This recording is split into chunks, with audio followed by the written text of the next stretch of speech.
राधे राधे। कैसे हैं आप लोग? ईश्वर कृपा से आप सब अच्छे होंगे। ईश्वर सब पे कृपा बनाए रखे, सबका कल्याण करें। आज हम बताने जा रहे हैं श्रीमद् भागवत महापुराण का तृतीय स्कंद का 14वां अध्याय, दिति का गर्भधारण। और उसके पहले हम कहना चाहेंगे, यदि आपने हमारे चैनल को सब्सक्राइब नहीं किया तो प्लीज़ हमारे चैनल को सब्सक्राइब कर लीजिए और बेल आइकन बटन जरूर दबा दीजिए, जिससे कि हमारे आने वाले सारे वीडियोस आपको प्राप्त हो सकें। और यदि आपको हमारी कथा पसंद आ रही हो तो वीडियो को लाइक शेयर ज़रूर कर दीजिए और कमेंट करिए, कमेंट में बताइए कि आपको हमारी कथा कैसी लग रही है। चलिए अब चलते हैं कथा की तरफ। श्रीमन्नारायण नारायण हरि हरि, भजमन्नारायण नारायण हरि हरि। तेरी लीला सबसे प्यारी प्यारी हरि हरि, तेरी लीला सबसे न्यारी न्यारी हरि हरि। श्रीमन्नारायण नारायण हरि हरि, भजमन्नारायण नारायण हरि हरि। राधे राधे। बोलो कृष्ण कन्हैया लाल की जय। श्री सुखदेव जी कहते हैं, राजन, प्रायोजन व सूकर बने श्री हरि की कथा को मैत्रेय जी के मुख से सुनकर भी भक्ति व्रतधारी विदुर जी को पूर्ण तृप्ति न हुई। अतः उन्होंने हाथ जोड़कर फिर पूछा। विदुर जी ने कहा, मुनिवर, हमने यह बात आपके मुख से अभी सुनी है कि आदि दैत्य हिरण्याक्ष को भगवान यज्ञमूर्ति ने ही मारा था। ब्राह्मण, जिस प्रकार भगवान लीला से ही अपनी डालों पर रखकर पृथ्वी को जल में से निकाल रहे थे, उस समय उनसे दैत्यराज हिरण्याक्ष की मुठभेड़ किस प्रकार हुई?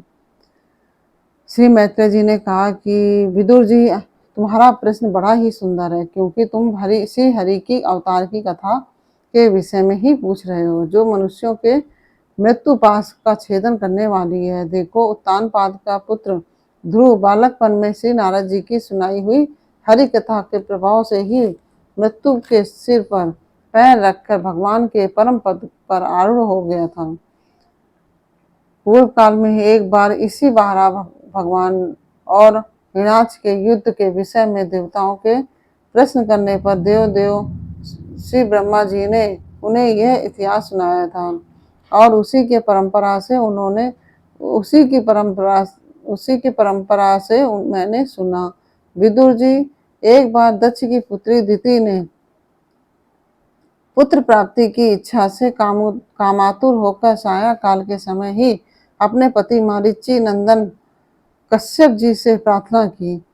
उस समय कश्यप जी खीर की आहुतियों द्वारा अग्निजिह्वा भगवान यज्ञपति की आराधना कर सूर्यास्त का समय जान अग्निशाला में ध्यानस्थ होकर बैठे थे। दिति ने कहा, विद्वान, मतवाला हाथी जैसे केले का वृक्ष को मसल डालता है, उसी प्रकार यह प्रसिद्ध धनुधर कामदेव मुझ अबला पर जोर जताकर आपके लिए मुझे बेचैन कर रहा है। अपनी पुत्रवती सौतों की सुख समृद्धि को देखकर मैं ईर्ष्या की आग में जल जाती हूँ। अतः आप मुझ पर कृपा कीजिए, आपका कल्याण हो। जिनके गर्भ से आप जैसा पति पुत्र रूप से उत्पन्न होता है, वे ही स्त्रियां अपने पतियों से सम्मानिता समझी जाती हैं। उनका सूरज संसार में सर्वत्र फैल जाता है। हमारे पिता प्रजापति दक्ष का अपनी पुत्रियों पर बड़ा स्नेह था। एक बार उन्होंने हम सबको अलग अलग बुलाकर पूछा था कि तुम किसे अपना पत्नी बनाना चाहती हो। वे अपनी संतान की सब प्रकार की चिंता रखते थे। वे अपनी संतानों की सब प्रकार से चिंता रखते थे। अतः हमारा भाव जानकर उन्होंने उनमें से हम 13 पुत्रियों को, जो आपके गुण स्वभाव के अनुरूप थी, आपके साथ ब्याह दिया। अतः मंगल मूर्ते कमल नयन, आप मेरी इच्छा पूर्ण कीजिए, क्योंकि हे महात्म, आप जैसे महापुरुषों के पास दीन जनों का आना निष्फल नहीं होता है। विदुर जी, दिति कामदेव के वेग से अत्यंत बेचैन और बेबस हो रही थी। उसने इसी प्रकार बहुत सी बातें बनाते हुए दीन होकर कश्यप जी से प्रार्थना की। तब उन्होंने उसे सुमधुर वाणी से समझाते हुए कहा, भीरू, तुम्हारी इच्छा के अनुसार मैं अभी अभी तुम्हारा प्रिय अवश्य करूंगा। भला जिसके द्वारा अर्थ, धर्म और काम तीनों की सिद्धि होती है, अपनी ऐसी पत्नी की कामना कौन पूर्ण नहीं करेगा। जिस प्रकार जहाज पर चढ़कर मनुष्य महासागर को पार कर लेता है, उसी प्रकार गृहस्थ आश्रमी दूसरे आश्रमों का आश्रय देता हुआ अपने आश्रम द्वारा स्वयं भी दुख समुद्र के पार हो जाता है। माननीय स्त्री को तो त्रिबुध पुरुषार्थ की कामना वाले पुरुष का अंधा अंग कहा गया है। उस पर अपनी गृहस्थी का भार डालकर पुरुष निश्चिंत होकर विचरता है। इंद्रिय पुरुष शत्रु अन्य आश्रम वालों के लिए अत्यंत दुर्जय है। किंतु जिस प्रकार किले के स्वामी सुगमता से ही लूटने वाले शत्रुओं को अपने अधीन कर लेता है, उसी प्रकार हम अपनी विवाहिता पत्नी का आश्रय लेकर इन इंद्रिय रूप शत्रुओं को सहज में ही जीत लेते हैं। गृहस्त्री, तुम जैसी भार्या के उपकारों का बदला तो हम अथवा कोई भी गुणग्राही पुरुष अपनी सारी उम्र में अथवा जन्मांतर में भी पूर्ण रूप से नहीं चुका सकता। तो भी तुम्हारी इस संतान प्राप्ति की इच्छा को मैं यथाशक्ति अवश्य पूर्ण करूंगा, परंतु अभी तुम एक मुहूर्त ठहरो, जिससे लोग मेरी निंदा ना करें। यह अत्यंत घोर समय राक्षस आदि घोर जीवों का है और देखने में बड़ा भयानक है। इसमें भगवान भूतनाथ के गण भूत प्रेत आदि घूमा करते हैं। साध्वी, इस संध्या काल में भूतपति भगवान शंकर अपने गण भूत प्रेत आदि को साथ लिए बैल पर चढ़कर विचरा करते हैं, जिनका जटाजूट शमशान भूमि से उठे हुए बवंडर की धूलि से धूसरित होकर देदीप्यमान हो रहा है, तथा जिनके सुवर्ण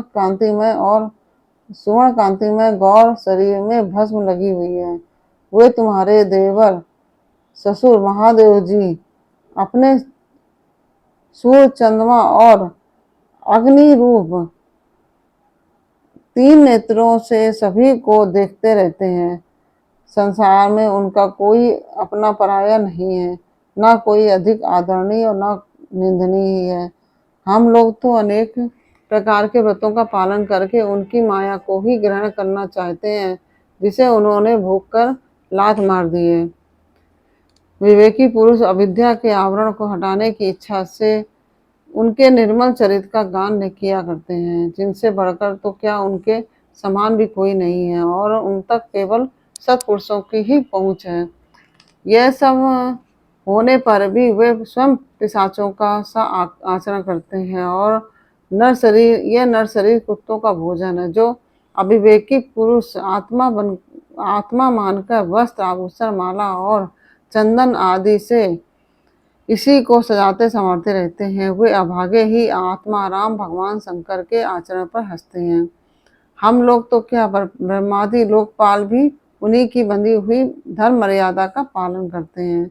वे ही इस विश्व के अधिष्ठान हैं तथा यह माया भी उन्हीं की आज्ञा का अनुसरण करने वाली है। ऐसे होकर भी वे प्रेतों का सा आचरण करते हैं और उन जगत व्यापन प्रभु की यह अद्भुत लीला कुछ समझ में नहीं आती है। मैत्रेय जी कहते हैं, पति इसके इस प्रकार समझाने पर भी कामातुर दिति ने वैश्या के समान निर्लज होकर ब्रह्म ऋषि कश्यप जी का वस्त्र पकड़ लिया।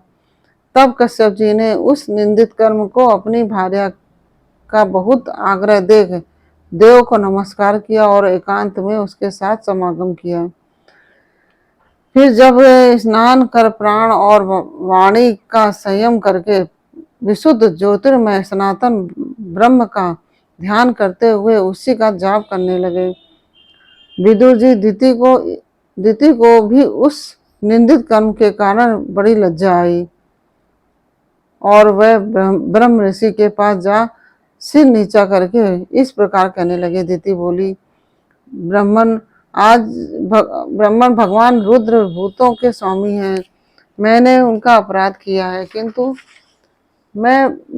वे भूत श्रेष्ठ मेरे इस गर्व को नष्ट न करें।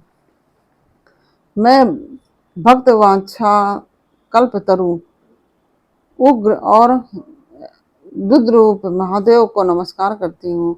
वे सत्पुरुषों के लिए कल्याणकारी एवं दंड देने के भाव से रहित हैं, किंतु दुष्टों के लिए क्रोध मूर्ति दंड पाणी है। हम स्त्रियों पर तो ब्याद भी दया करते हैं फिर वे सतीपति तो मेरे बहनोई और परम कृपालु हैं, अतः वे मुझ पर प्रसन्न हो। श्री मैत्रेय जी ने कहा, विदुर जी, प्रजापति कश्यप ने सायंकालीन संध्या वंदन आदि कर्म से निवृत्त होने पर देखा कि अदिति थर-थर कांपती हुई अपनी संतान की लौकिक और पारलौकिक उन्नति के लिए प्रार्थना कर रही है। तब उन्होंने उससे कहा, कश्यप जी ने कहा, तुम्हारा चित्त काम वासना से मलिन था, वह समय भी ठीक नहीं था और तुमने मेरी बात भी नहीं मानी और देवताओं की भी अवहेलना की। अमंगलकारी चंडी तुम्हारी कोख से दो बड़े ही अमंगलमय और अधम पुत्र उत्पन्न होंगे। वे बार बार संपूर्ण लोक और लोकपालों को अपने अत्याचारों से रुलाएंगे। जब उनके हाथ से बहुत से निरपराध और दीन प्राणी मारे जाने लगेंगे, स्त्रियों पर अत्याचार होने लगेंगे और महात्माओं को क्षुब्ध किया जाने लगेगा, उस समय संपूर्ण लोगों की रक्षा करने वाले श्री जगदीश्वर कुपित होकर अवतार लेंगे और इंद्र जैसे पर्वतों का दमन करेंगे। और इंद्र जैसे पर्वतों का दमन करता है, उसी प्रकार उनका वध करेंगे।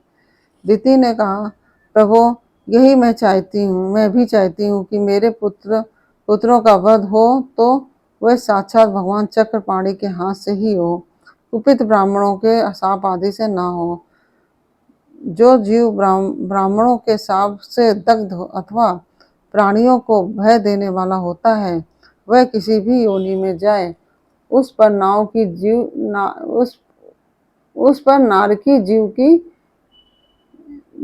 जीव भी दया नहीं करते। कश्यप जी ने कहा, देवी, तुमने अपने किए पर शोक और पश्चाताप प्रकट किया है। तुम्हें शीघ्र ही उचित अनुचित विचार भी हो गया है तथा भगवान विष्णु, शिव और मेरे प्रति भी तुम्हारा बहुत आदर जान पड़ता है। इसलिए तुम्हारे एक पुत्र के 4 पुत्रों में से एक ऐसा होगा जिसका सत्पुरुष भी मान करेंगे और जिसके पवित्र यश को भक्तजन भगवान के गुणों के साथ गाएंगे। जिस प्रकार खोटे सोने को बार बार तपा कर शुद्ध किया जाता है, उसी प्रकार साधुजन उसके स्वभाव का अनुकरण करने के लिए निर्विरतक आदि उपायों से अपने अंतःकरण को शुभ करेंगे। जिनकी कृपा से उन्हीं का स्वरूप भूत यह जगत आनंदित होता है, वे स्वयं प्रकाश भगवान भी उसकी अनन्य भक्ति से संतुष्ट हो जाएंगे। द्वितीय, यह बालक बड़ा ही भगवत भक्त, उदार हृदय, प्रभावशाली और महान पुरुषों का भी पूज्य होगा तथा प्रौढ़ भक्तिभाव से विशुद्ध और भावान्वित हुए अंतःकरण में श्री भगवान को स्थापित करके देह अभिमान को त्याग देगा। वह विषयों में अनासक्त, शीलवान, गुणों का भंडार तथा दूसरों की समृद्धि में सुख और दुख में दुख मानने वाला होगा। उसका कोई शत्रु न होगा और चंद्रमा जैसे ग्रीष्म ऋतु के ताप को हर लेता है, वैसे ही वह संसार के शोक को शांत करने वाला होगा। जो इस संसार के बाहर भीतर सब ओर विराजमान है, अपने भक्तों के इच्छा अनुसार समय समय पर मंगल विग्रह प्रकट